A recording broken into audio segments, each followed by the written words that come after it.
তোমাদের বানিয়ে দেখাবো চিকেন স্টু। একদম কলকাতার ডেকার্স লেনের থেকেও খুব বেটার খেতে হয়, একদম অথেন্টিক টেস্ট। এর জন্য আমি নিয়ে নিয়েছি 1 কেজি চিকেন, মিডিয়াম সাইজ করে কাটিয়ে নিয়েছি। আর নিয়েছি পেঁয়াজ লাগবে 3টে, এটা কেটে নেব।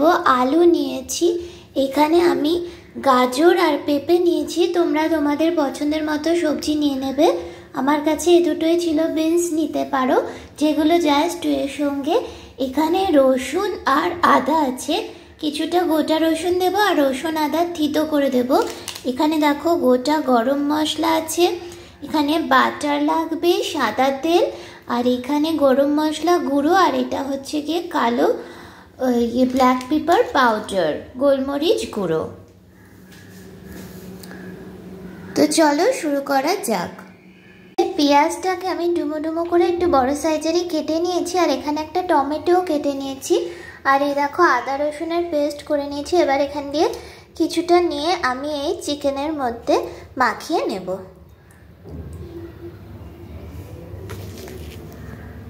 আর একটু নুন দিয়েও মাখিয়ে নেব। তো ফার্স্টে আমি এখানে সাদা তেল একটু গরম দিয়ে বসিয়ে দেব। খুব বেশি লাগবে না, এই 2 চামচ মতো দিলেই এনাফ।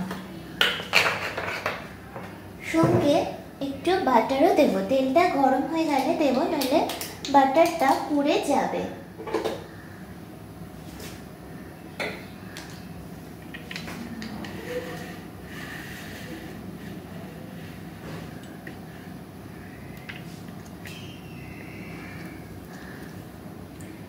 তো সাদা তেল মোটামুটি গরম হয়ে গেছে, এবারে আমি একটু বাটার দিয়ে দেবো।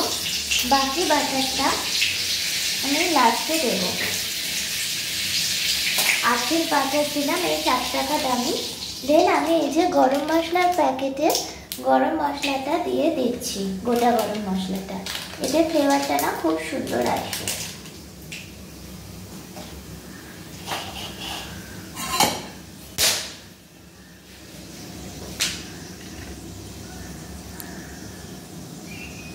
সেগুলো তোমরা দেখতে পাচ্ছ, আমি ক্যামেরাটা অ্যাডজাস্ট করে নিলাম। দেন আমি এখানে দিয়ে দেব একটু রসুন, অল্প। এটা অপশনাল, না দিলেও হবে। তারপরে আমি এই আলুগুলো ভেজে নেব একটু হালকা লাল লাল করে। তো এখানে কোনো হলুদের প্রয়োজনীয়তা নেই, এই জন্য আমি এখানে শুধু দিয়ে দেবো একটু নুন, পরিমাণ মতো নুন দিয়ে দেবো।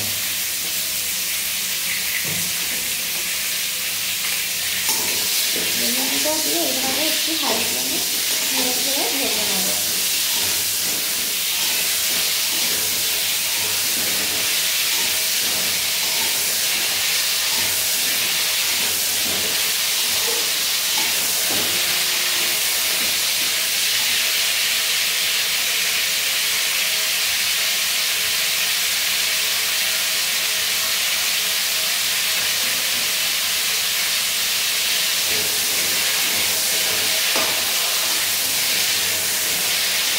আলুকে এইভাবে নেড়ে চেড়ে ভেজে নেওয়ার পরে আমি দিয়ে দেবো এর মধ্যে পেঁয়াজ।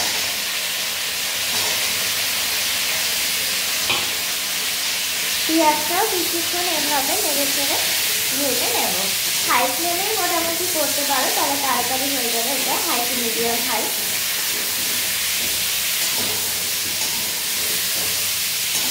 পেঁয়াজটা খুব বেশি ভাজার দরকার নেই, 2-3 মিনিট মতো ভাজলেই হবে। তো দেখো পেঁয়াজটা হালকা ভাজা ভাজা হয়ে এসছে, একটু সফট হয়ে গেছে। এরপরে আমি দিয়ে দেবো টমেটোটা। টমেটোটাও আবার 1 মিনিট নাড়িয়ে চাড়িয়ে নেবে হবে। তার সঙ্গে যে কেটে রাখা তরকারিগুলোর মধ্যে একটু নুন, তারপরে এক করলেও হবে। এইভাবে টমেটোটাকে ভেজে নেওয়ার পরে আমি এর সঙ্গে অ্যাড করে দিচ্ছি কেটে রাখা তরকারিগুলো। কেটে রাখা তরকারিগুলোর মধ্যে আমি পরিমাণ মতো নুন দিয়ে দিলাম। সবজি। এইখানে আছে আমার একটা পেঁপে ছোট আর 3টে মতো গাজর। এই খাবারটা বাচ্চাদের জন্য খুবই পুষ্টিকর। এই পর্যায়ে তোমরা চাইলে একটু ব্ল্যাক পেপার পাউডার কিছুটা দিয়ে দিতে পারো।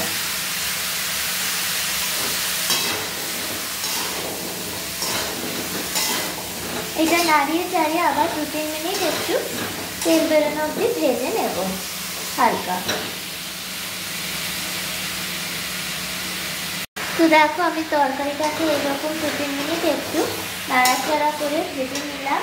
তারপরে এবার দিয়ে দেবো চিকেনটাকে, শুধু জাস্ট নুন আর আদা রসুন বাটা দিয়ে রেখেছিলাম করে, এই আধা ঘন্টা মতো দিয়ে। এটা না রাখলেও চলবে, ম্যারিনেট করে এটা ডিরেক্টলি আদা রসুন দিয়ে মেখে দিলেও হয়। এইবার এইটা কিন্তু পুরোটাই কড়াইতে হবে, প্রেশার কুকারের কোনো প্রয়োজনীয়তাই নেই। তো এইটাকে এবার এরকম নেড়ে চেড়ে কিছুক্ষণ আমরা হালকা কষিয়ে নেব, ওই মিনিট 5-7 মতো করে নিলে এইটাকে কালারটা দেখবে একটু চেঞ্জ হয়ে যাচ্ছে চিকেনের সাদা সাদা, সেই অবধি করে নিলেই চলবে।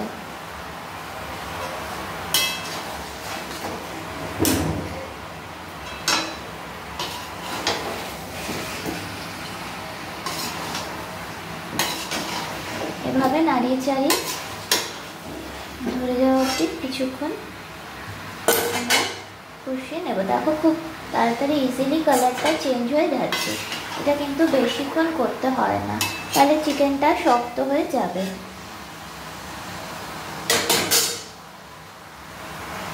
দেখো 5-6 মিনিট নাড়ার পরে আমার এইরকম কালারটা চলে এসছে সাদা রঙের। তো স্কিন কালার থেকে দেখবে সাদা সাদা কালার চলে এসছে চিকেনের 5-6 মিনিটেই, তখনই তোমাদের নাড়ানো কমপ্লিট হয়ে যাবে। এবার আমি পরিমাণ মতো জল দিয়ে দেবো, যতটা তোমরা স্টু খেতে চাও সেই পরিমাণ জল দিয়ে দেবে। যদি তোমরা জল বেশি রাখতে চাও তো বেশি রাখবে, আমি এখানে একটু বেশি নেব, তো 1 লিটার দিয়েছি, আরও একটু দিয়ে দেবো।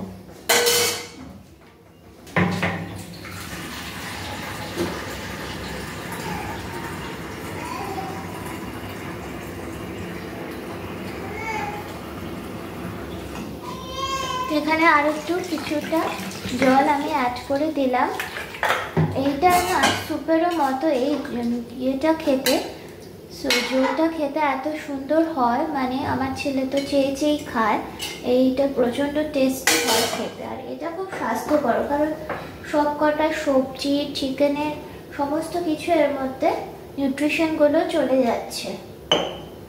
তো এইগুলো স্যুপেরই আর একটা আইটেম বলতে পারো। আমরা যে এত দামি রেস্টুরেন্টে গিয়ে খাই, এটা করার কোনো প্রয়োজনীয়তা নেই, ঘরে এরকম হেলদি আর হাইজিনিক করে বানিয়ে নিতে পারো। তো এবারে এটা ঢাকা দিয়ে দিলাম, আর ফ্লেমটাকে আমি হাই ফ্লেমে রাখলাম ফোটা অবধি, তারপরে আবার মিডিয়াম ফ্লেমে করে দেবো।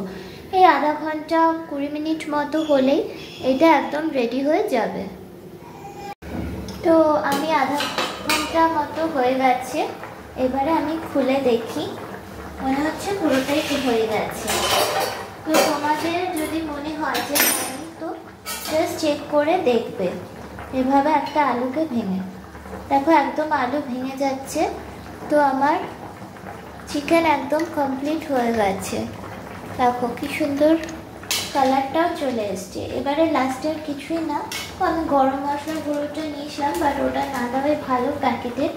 এবারে গোলমরিচটাও ঘরে বানিয়ে নিতে পারলে ভালো গুঁড়ো, কিন্তু আমার বানানো হয়নি, তাই আমি এটাই দিলাম। তো লাস্টে দেখো আর একটু গোলমরিচ গুঁড়ো আমি অ্যাড করে দিলাম, আর দিয়ে দেবো এই যে বাকি বাটারটা,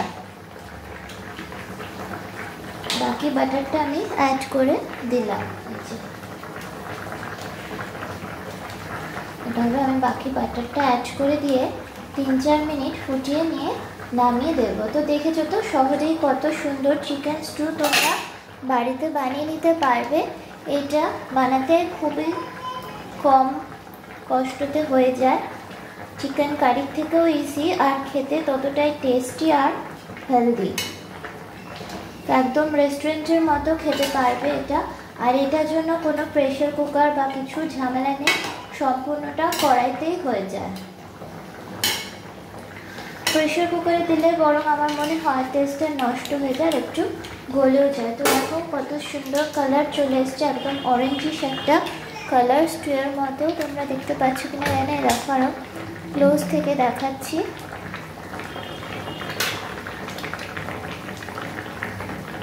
এবারে বাটিতে ঢেলে দেখাচ্ছি, দেখতে পারবে কত সুন্দর হয়েছে চিকেন স্টুগুলো, একদম সফট। আর এটা তো দারুণ খেতেও হয়।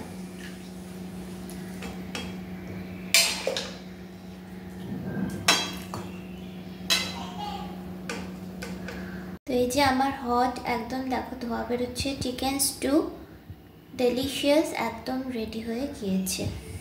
তোমরা এইভাবে সার্ভ করো, দেখবে আর বাইরে গিয়ে খেতে হবে না।